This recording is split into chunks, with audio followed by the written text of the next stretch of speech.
Estimados estudiantes, hoy día nos toca la clase de fonoaudiología y educación. Para facilitar la lectura o la comprensión de la clase, he decidido hacerla en varias partes. De esta manera, ustedes podrán irla revisando de a poco. Bueno, como les comentaba, la clase de hoy se relaciona con la temática fonoaudiología y educación. Y vamos a comenzar centrándonos o contextualizando en qué podríamos hacer, cómo lo hacemos y dónde hacemos nuestro ejercicio como fonoaudiólogos en educación.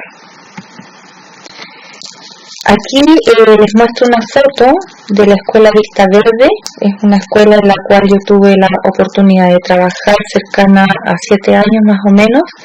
Es una escuela que tiene, por cierto, una realidad sociocultural bastante fuerte. Y en esta escuela, que es básica, ¿cierto? Tuve la posibilidad de trabajar con niños desde pre-kinder hasta cuarto básico. Más adelante les voy a contar un poquitito más en relación a estas escuelas. Bueno, ahí está la entrada de la escuela y para dar inicio vamos a hacer un poco de historia de qué es lo que ocurrió con la educación, ¿cierto? Y hay algunos antecedentes históricos que tienen que ver con que la educación especial estaba vinculada a dos áreas: a las ciencias de la medicina y a las ciencias de la psicología. Esto durante los años 40 al 60. Ahora, esto es bastante complejo porque desde la mirada de las ciencias de la medicina, ¿cierto? La educación está vista en función de la etiología, y como ustedes saben, la etiología tiene que ver con las causas. Por lo tanto, tenía que ver más bien con algo como de tipo de enfermedad. Y desde las ciencias de la psicología, los déficits eran diagnosticados en base a algo definido, ¿ya? En lo que es ciencias de la medicina, como dice ahí, es agregada, ¿cierto? El principio estaba basado en lo que era curar o corregir. Por lo tanto, toda la educación especial tenía esta mirada bastante médica o bien psicológica, donde había un déficit ya diagnosticado y definido.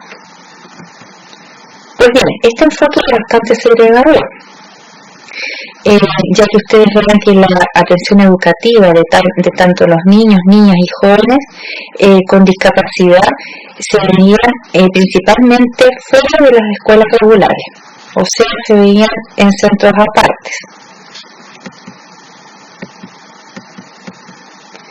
Pero a partir de los años 60 aparece el principio de normalización, y esto surge o se concreta en el año 78 con un informe Warnock, en el cual queda explícita la idea de que los fines de la educación son los mismos para todos los niños, cualquiera sea su problema en su desarrollo. Esto ya es un avance, ¿cierto? Porque de alguna manera empieza a ver la educación como algo bastante más inclusivo y trata de no dejar afuera justamente a estas personas que tenían alguna dificultad. Entonces se produce un giro en la visión educativa, ya que se tratan de optimizar los avances en el desarrollo de la persona en función de su discapacidad.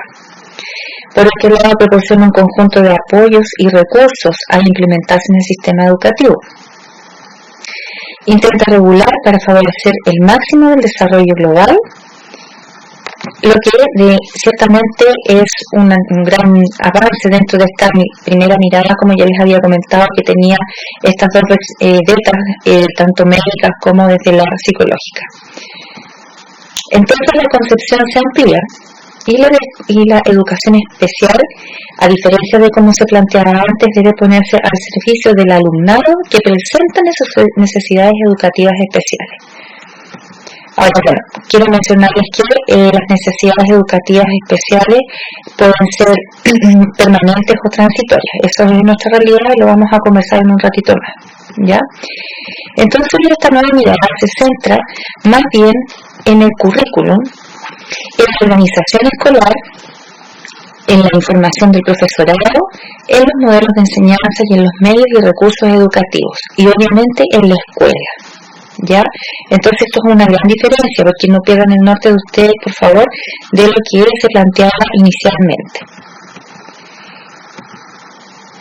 Esto, a su vez, tiene otras implicancias, porque de alguna manera, a pesar de que se estaban haciendo modificaciones, ¿cierto?, o se estaba intentando regular esto de una manera diferente, existe todavía una imprecisión de lo que es el término de necesidad especial. Por otro lado, había una falta de realismo porque no había un marco curricular común. Se mantiene de todas maneras el carácter de tipo terapéutico de la educación especial, lo que sigue siendo todavía desde la mirada médico-psicológica, ¿cierto? Por lo tanto, existe este sesgo en la comprensión del desarrollo de la educación especial. Y también hay una dificultad desde la comunidad educativa y social para llevar a cabo el proceso de transformación. Estas son las falencias que todavía se observaban. Ahora, esto es bastante comprensible desde algún punto de vista, porque siempre es complejo tratar de realizar cambios a la gente en general, a las comunidades educativas y a la sociedad. Le es difícil aceptar los nuevos paradigmas o los nuevos planteamientos, porque requiere ciertamente voluntades y conocer otros aspectos, tal vez educarse más, y es fácil romper los esquemas antiguos. Ahora, ¿qué pasaba en la educación especial en Chile? Porque yo lo que les acabo de comentar es como en términos muy generales, ¿cierto? Pero se crea la reforma educacional en el año 1928. Imagínense ustedes, esto es hace muchos años atrás. Y se crea la primera escuela especial para niños con deficiencia mental. Solamente esa escuela con esa mirada. En 1976 se publica el primer programa de estudios específicos para niños con deficiencia mental. O sea, estamos hablando hace muchos años atrás. Y desde la década del 27 hasta el 60, piensen ustedes el rango que es bastante amplio, se crearon más escuelas especiales en nuestro país. Los educadores y otros profesionales comenzaron a estudiar para ver la manera de atender y solucionar adecuadamente los problemas de aprendizaje de los niños con problemas sensoriales y con deficiencia mental. Esto es importante porque de alguna manera marca la importancia, ¿cierto?, y la tendencia o el interés que había para que los educadores y otros profesionales conocieran de mejor manera de qué se trataba de los niños o cómo había que abordar a los niños que tenían algún tipo de deficiencia. De la década del 60 en adelante, se realizan otras cosas más en nuestro país. Por ejemplo, hay algunas acciones tendientes a consolidar la educación especial. Para eso se crea la carrera del área de educación especial, porque esto no existía. Se crean además algunos grupos de investigación sobre la materia, o sea, ya hay un interés, ¿cierto?, por conocer un poco más sobre de qué se trata puntualmente lo que es la educación especial. Se designa una comisión de estudio para proponer soluciones al problema de la deficiencia mental. Esto fue hecho o realizado por el presidente Frei Montalva en el año 1965. Se prepara el proyecto de ley para otorgar protección integral a esta población, y esto estaba a cargo de don Enrique Silva Sino. ¿Ya? Entonces, si ustedes se fijan, sigue habiendo un gran interés, ¿no es verdad?, por proteger a este tipo de personas, a este grupo de personas con estas dificultades. Y finalmente, otra acción importante es que se designa en el Ministerio de Educación a la jefatura para velar por la educación especial. O sea, se crea esta jefatura que va a estar específicamente ideada para poder velar por la educación especial de nuestro país. Ahora, ¿qué pasa en el año 1975? Se crean los centros de diagnóstico psicopedagógicos, y la atención se realizaba principalmente en hospitales infantiles con servicios de psiquiatría y neurología infantil. Sin embargo, a pesar de los grandes esfuerzos que se hacen, si ustedes se fijan, estos centros psicopedagógicos y esta atención que se realizaba en hospitales, y miren en los servicios de psiquiatría y neurología, sigue teniendo un enfoque aún médico rehabilitador en la educación especial. O sea, aquí seguía tendiente esto del diagnóstico médico, ¿cierto?, y de ser tratado desde esta mirada, ya que, como se les ha planteado recién, esto se veía en los hospitales. Por lo tanto, los niños seguían siendo segregados y no estaban viéndose o siendo atendidos de manera inclusiva. Bueno, se crean en esto, a partir de 1975, algunos cursos de postítulo, ya con la clara intención de que los profesores o algunos profesionales tengan más herramientas para poder abordar a estos niños. Se crea el Centro de Formación de Especialistas en Deficiencia Mental y más tarde se abre el postítulo en Audición y Lenguaje y Trastornos de la Visión. Ahora, esto es importante porque no solamente se está dando el énfasis a los niños con deficiencia mental, sino que también se empieza a ver o a ampliar un poco la mirada y se incluyen o se trata de especializar en lo que es audición y lenguaje, como dice ahí, y también en aquellos niños que tienen algún tipo de discapacidad visual. ¿Ya? Y también se crea el postítulo de educación especial y diferencial. Por lo tanto, aquí claramente nosotros vemos una gran tendencia a tratar de hacer las cosas mejor, a tratar de darle una mirada distinta a la educación.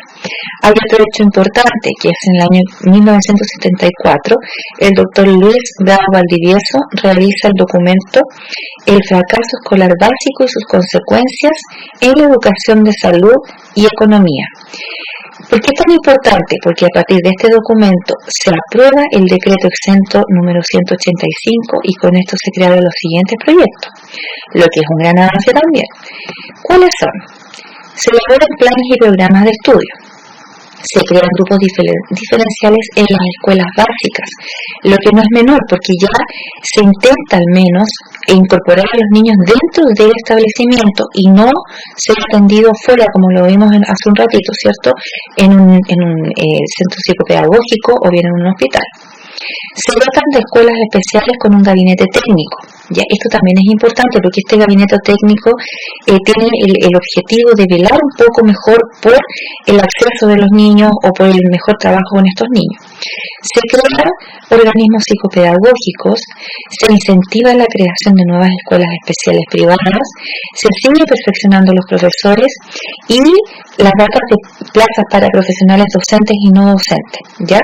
O sea, aquí quiere decir que se está tratando de aumentar la cantidad de profesionales, docentes y no docentes, que tengan las habilidades para poder trabajar con estos niños. Bueno, en la década de los 80 y sobre todo en los 90, se caracteriza por ir abandonando los enfoques centrados en los déficits para situarse en un marco más educativo y la educación especial situada en las ciencias de la educación y de la didáctica. O sea, ya empieza a ser cada vez más fuerte esta tendencia de que estos niños tienen que tener la mirada educativa y no médico-psicológica, que era bastante segregadora. Ahora, a pesar de todas estas gestiones, seguía siendo percibido como un subsistema desconectado de la educación regular. ¿Ya? Eso es importante porque costó bastante romper este paradigma.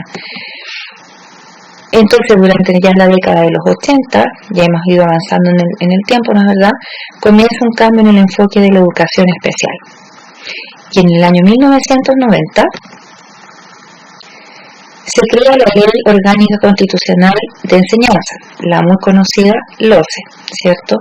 Que fue importante, pero esta no se plantean estrategias y recursos educativos necesarios para los alumnos con discapacidad en el marco del sistema regular ni especial. O sea, esta ley, si bien es cierto, marca un avance en lo que es educación en general, deja fuera a este grupo de niños.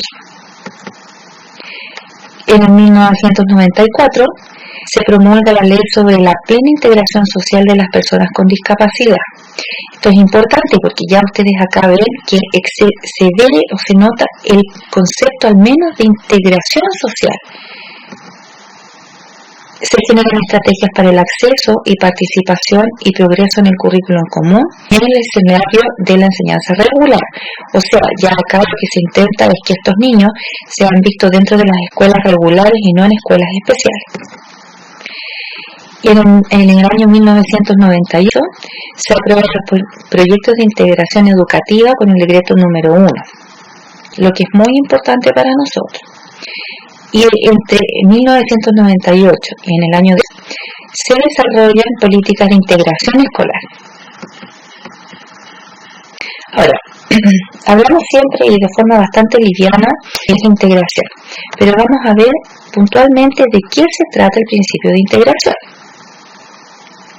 Es un derecho que tiene toda persona con discapacidad a desarrollarse en la sociedad sin ser discriminada. Por otro lado, es un proceso continuo y dinámico que les posibilita participar en etapas del quehacer social, escolar y laboral asistidos con apoyo. O sea, acá ya nosotros vemos que hay una clara idea, ¿cierto?, de que el individuo, la persona, pueda insertarse en la sociedad, ya sea en el aspecto escolar o laboral y por supuesto en la sociedad en general, aunque requieran cierto tipo de apoyo. Y lo otro importante es que aparece el principio de equidad, que se refiere a que las personas tienen igualdad de oportunidades, ¿ya? Y si lo centramos en educación, sería para todos los alumnos y alumnas para incorporar los recursos humanos, materiales y técnicos que sirvan como redes de apoyo.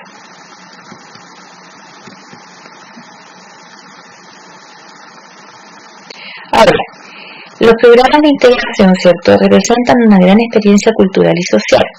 Son un desafío para los establecimientos porque obviamente no es fácil implementarlo, pero también resultan ser una gran oportunidad para los docentes. Cuando uno logra conversar con docentes o logra conocer establecimientos que han tenido esta posibilidad, ¿cierto?, o se abren a esta mirada, realmente ellos lo describen como un beneficio personal por el nivel de aprendizaje que se tiene de poder interactuar con niños con necesidades educativas especiales. Ahora, ¿qué es lo que es un proceso de integración escolar? Son acciones mediante las cuales se proporcionan opciones curriculares para satisfacer las demandas educativas de los alumnos con necesidades educativas especiales en el sistema de enseñanza regular. Entonces, es importante porque esto de las acciones involucran una serie de eventos, ¿no es verdad?, que van a permitir, por supuesto, que los alumnos que tengan cualquier tipo de necesidades educativas especiales puedan estar incorporados dentro de un sistema de enseñanza regular. Bueno, vamos a dejar la primera parte de la clase hasta acá y vamos a dejar el concepto de inclusión, que no es menor, para la segunda parte.